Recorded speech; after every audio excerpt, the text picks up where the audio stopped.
Bhagwad Geeta, chapter 2, verse 29, in Sanskrit and English.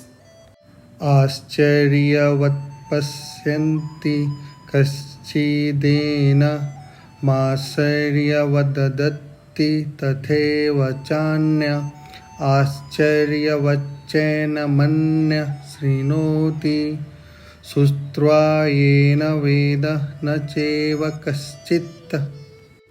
Abhishek this side. Now we started slok example. Since Gita Upanishad is largely based on the principle of the Upanishad, it is not surprising to also find this passage in the Katha Upanishad. The fact that the atomic soul is within the body of a gigantic animal, in the body of a gigantic banyan tree, and also in the microbic germs, millions and billions of which occupy only an inch of space, is certainly very amazing.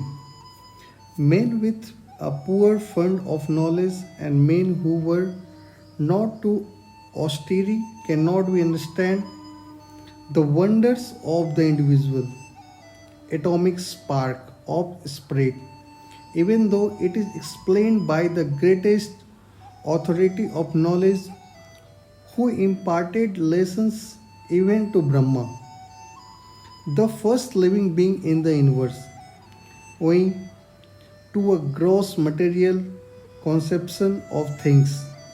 Most men in this age cannot imagine how such a small particle can become both so great and so small.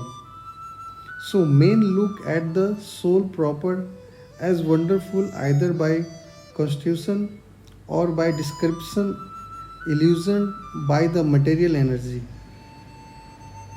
People are engrossed in subject matter for sense gratification that they have very little time to understand the question of self understanding, even though it is fact that without this self understanding all activities result in ultimate defeat in the struggle of existence.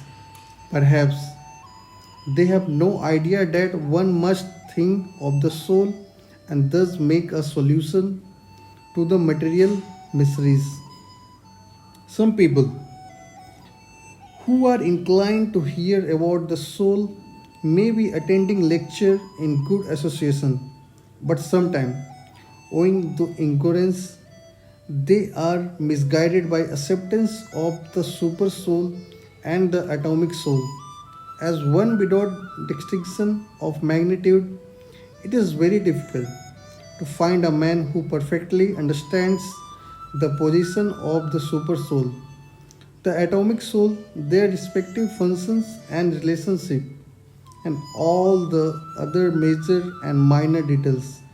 And it is still more difficult to find a man who has actually derived full benefits from knowledge of the soul and who is able to describe the position of the soul in different aspects. But if somehow or other one is able to understand the subject matter of the soul, then one's life is successful. The easiest process of understanding the subject matter of self, however, is to accept the statement of the Bhagavad Gita spoken by the greatest authority, Lord Krishna, without being deviated by other theories. But it is also require a great deal of penance and sacrifice either in his this life or in the previous one. Before one is able to accept Krishna as the Supreme Personality of Godhead, Krishna can, however, be known as such by causeless mercy of the pure devotee and no other. For listening this Bhagavad Gita sloka, please continue with me and like, subscribe and share this channel with your loved one. And Greet from my side, Jai Sri Radhakrishna.